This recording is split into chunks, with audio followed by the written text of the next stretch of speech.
Hi, I'm Sarah. Today, I'm going to read you the story of Anita, which is titled like this. I told my family we need to downsize our lifestyle if they want me to pay their mortgage. Then, I returned home to find the locks replaced and my bags thrown outside. Think about your behavior, they told me. I thought and decided to do it well. Let's go, so there. Living my best life.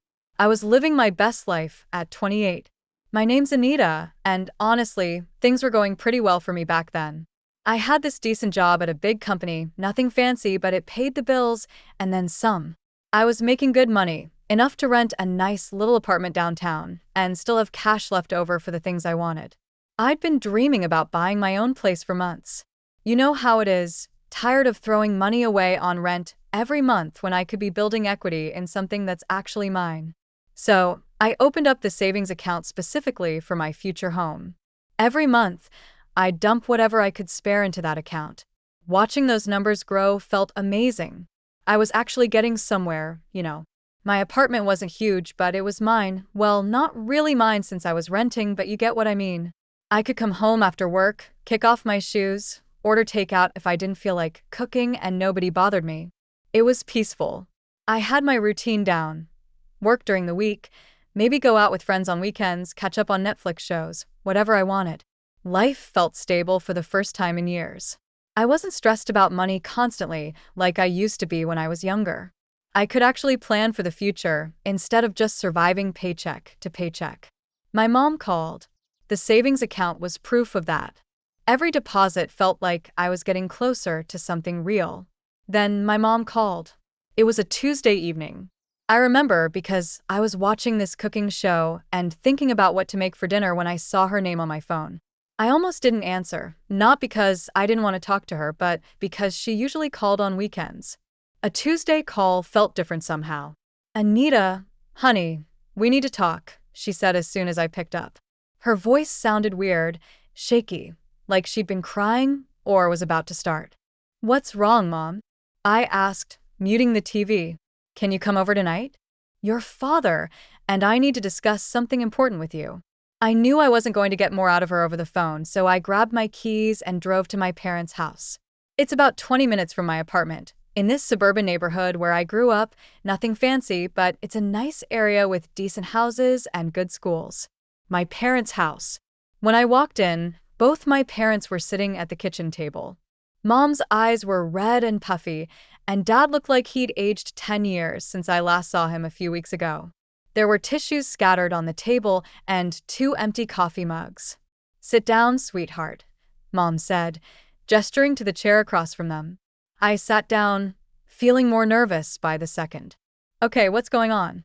You're scaring me." "I'm getting laid off." Dad cleared his throat and looked down at his hands. "I'm getting laid off from work." The words hit me like a punch to the gut. My dad had worked at the same manufacturing plant for almost 20 years. He was reliable, showed up every day, never caused problems. How could they just get rid of him? What? When? Why? I stammered. "End of next month," he said quietly. "They're closing our whole department, moving operations overseas where it's cheaper. 47 people are losing their jobs." Mom reached over and grabbed his hand. "That's not all, honey," she continued. "I've been having these health issues. My back pain has gotten so much worse, and the doctor says I need to reduce my hours at work. I can't do full shifts at the restaurant anymore. Some days, I can barely stand for more than a few hours." I felt like the room was spinning. Both my parents losing income at the same time? What about unemployment benefits? And can't the doctor help with your back? Dad shook his head. "Unemployment won't cover nearly enough, and your mother's been seeing doctors for months. They say she needs surgery, but even with insurance, we can't afford it right now. We're behind on the mortgage payments already," Mom added, her voice breaking. 2 months behind. If we can't catch up soon, we could lose the house. The house I grew up in. The house I grew up in. The house they'd been paying on for 15 years. The thought of them losing it made me feel sick. "How much do you need?" I asked, even though I was pretty sure I didn't want to know the answer. $1,800 a month just for the mortgage, Dad said. Plus utilities, groceries, Mom's medical bills. $1,800. That was more than half my monthly take-home pay. But looking at their faces, my parents who had raised me, fed me, supported me through college, I couldn't say no. Okay, I heard myself saying, I'll help with the mortgage, just temporarily, until Dad finds another job and Mom gets better. The relief on their faces was immediate. Mom started crying again, but these were happy tears. Dad stood up and hugged me so tight I could barely breathe. Thank you, baby girl, he whispered. We'll pay you back as soon as we can get back on our feet. Family helps family, right? I nodded, but inside I was already doing the math. $1,800 for their mortgage, plus my own rent, plus all my other expenses. My savings account was going to stop growing. Actually, I'd probably have to dip into it just to make ends meet. But they were my parents. Family helps family, right? That's what I told myself as I wrote them a check that night for the first mortgage payment. The first few months of helping my parents were brutal. What started as just the $1,800 mortgage payment quickly turned into a money pit. Their water heater died. Then the refrigerator started acting up. Then the roof leaked during a storm. Every few weeks, there was another emergency, another expense that fell on my shoulders. Dad finally found work as a security guard at a local grocery store, but it was minimum wage night shifts, basically pocket change compared to what he used to make at the plant. Mom's back kept getting worse, and she could barely work half shifts at the restaurant anymore. Some days, she'd come home crying from the pain. After 4 months of this, I was drowning. I'd already blown through $10,000 of my savings and was dipping into what was left just to cover my own rent and basic expenses. I couldn't keep living in my apartment and supporting them at the same time. Moving back home. When my parents suggested I move back home temporarily to save on rent, I knew I didn't have a choice.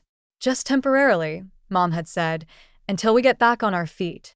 So there I was at 28, moving back into my childhood bedroom like some kind of failure. I kept telling myself it was temporary just until they got back on their feet. Moving in. My parents were actually pretty grateful about the whole arrangement. Mom cooked dinner every night, and I have to admit, it was nice coming home after work and not having to think about what to eat. For about 2 months, we had a decent routine going. I was fully supporting the family financially, but at least I wasn't hemorrhaging money on rent anymore. Dad worked his security job, Mom did what she could at the restaurant, and I covered everything else. It wasn't ideal, but it was manageable. Then, I came home from work one day and saw suitcases in the living room. My older brother Jake was sitting on the couch with his wife Sarah and their 3-year-old son Tommy. I hadn't seen them in months since they lived about 2 hours away in another city. Jake looked embarrassed, Sarah looked annoyed, and Tommy was running around the room like a maniac. What's going on? I asked, looking at all the luggage. Jake rubbed his neck. I got laid off last week. We couldn't make rent, so we're going to stay here for a while until I find something else. My parents were practically glowing with excitement about having their grandson in the house. They immediately asked me to move into the smaller guest room so Jake's family could have my bigger room because, apparently, having a toddler meant they needed more space than the person who was paying all the bills. Life got chaotic real fast. Tommy cried constantly, especially at night. The kid had some serious sleep issues, and the walls in that house were thin. I was getting maybe 4 hours of sleep a night, then dragging myself to work the next day feeling like garbage. Jake spent his days half-heartedly looking for work, while Sarah complained about everything. The house was too small, the neighborhood was boring, there wasn't enough hot water for everyone to shower. Food budget. Meanwhile, I was getting requests for more money because now there were 7 people living in the house instead of 4. We're going to need more for groceries now, Mom told me one morning. With 7 people, the food budget is getting tight. I did the math one night and realized my entire monthly salary was going to support the family, every single penny. My dreams of buying a house were completely dead at this point. At least I still had my $50,000 in savings that I was refusing to touch, but everything else was gone. Jake eventually found a part-time job at some warehouse, but only working mornings. He claimed he was using his afternoons to look for better work, but mostly he and Sarah would go visit friends or hang out at the mall, leaving Tommy with my parents. Sarah's spending. Then I started noticing Sarah's shopping habits. She'd come home with expensive handbags, new clothes, jewelry, designer stuff that cost more than I spent on groceries in a month. When I asked her about it, she got nasty. "Where did you get the money for that purse?" I asked one day when she walked in with another shopping bag. "That's none of your business," she snapped. "I don't have to explain my purchases to you." That's when I went to Mom and asked how much Jake was contributing to the household expenses. "How much is Jake giving you for rent and food?" I asked her when we were alone in the kitchen. Mom got all uncomfortable and looked away. "Well, he's not really able to contribute right now. His job doesn't pay much, and they have their own expenses." So let me get this straight. I was working full-time and spending my entire paycheck to support 7 people, including Jake's family, while his wife was blowing his salary on luxury items. The more I thought about it, the angrier I got. I brought it up at dinner one night. "Jake, don't you think you should be contributing something to the household budget?" I said. "I mean, we're all living together and Sarah's buying expensive stuff while I'm paying for everyone's food." The second I mentioned that maybe Jake should contribute something to the household budget instead of letting his wife spend everything on designer purses, all hell broke loose. Jake started yelling, "You need to mind your own damn business, Anita. What I do with my money is not your concern." Sarah was nodding along. "She's just greedy and obsessed with money. Everything's about dollars and cents with her.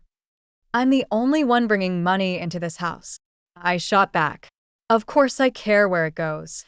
My parents, instead of backing me up, actually took their side. They said I was being ungrateful and that helping family was my duty, not something to brag about.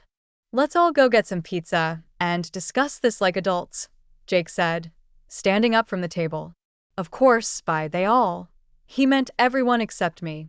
My parents, Jake, and Sarah all grabbed their coats and headed for the door.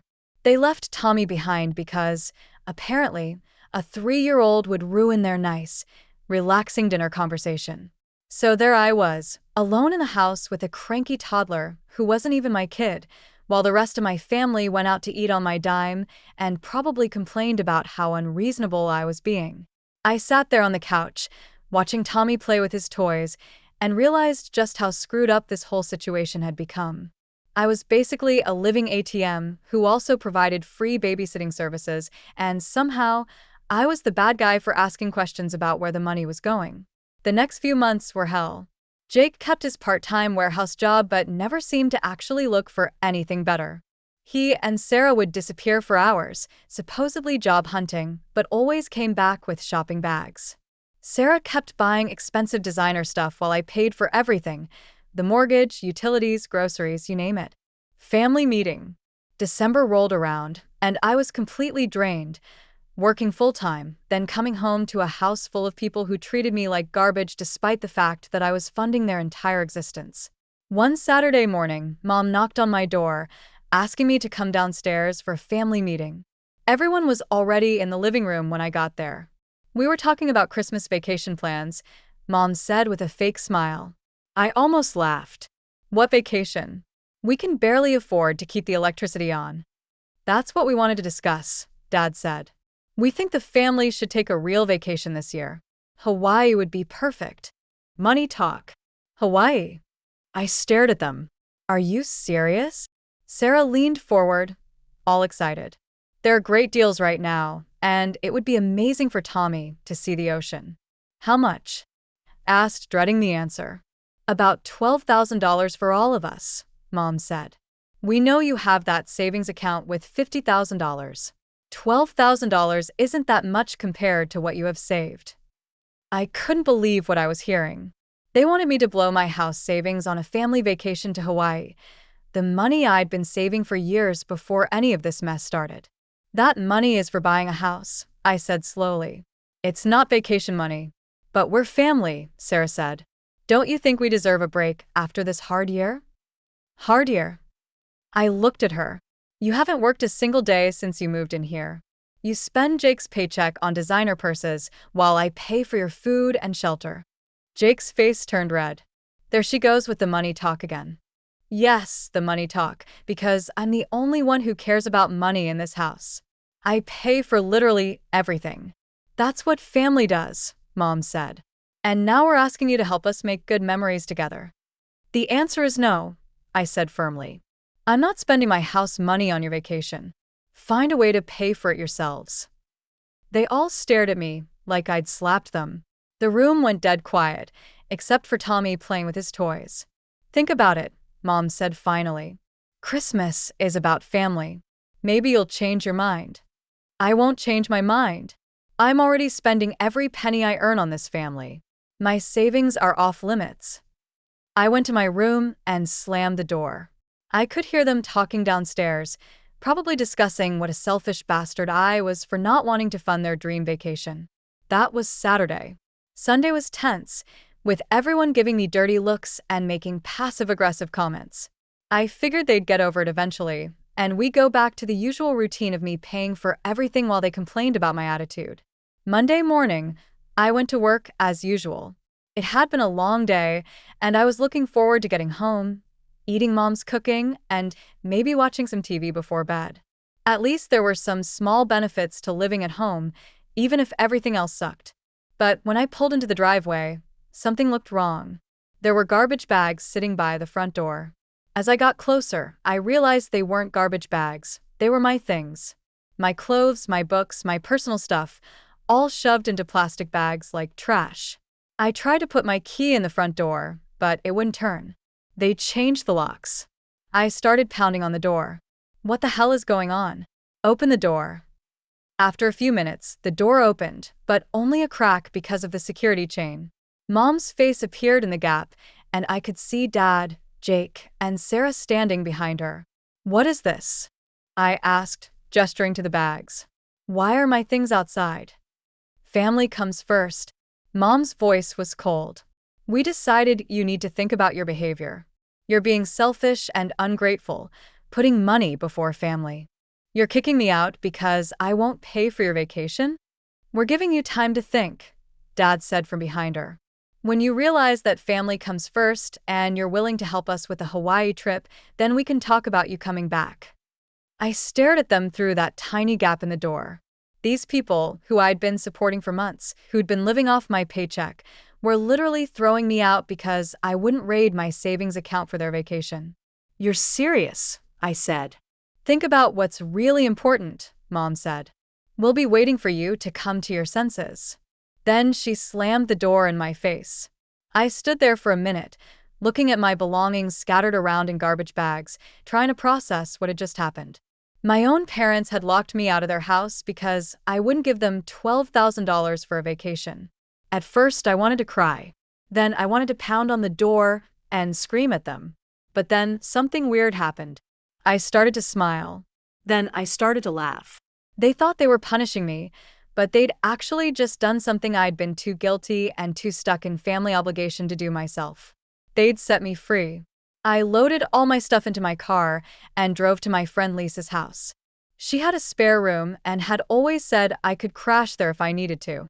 When I showed up with my bags and explained what happened, she just shook her head.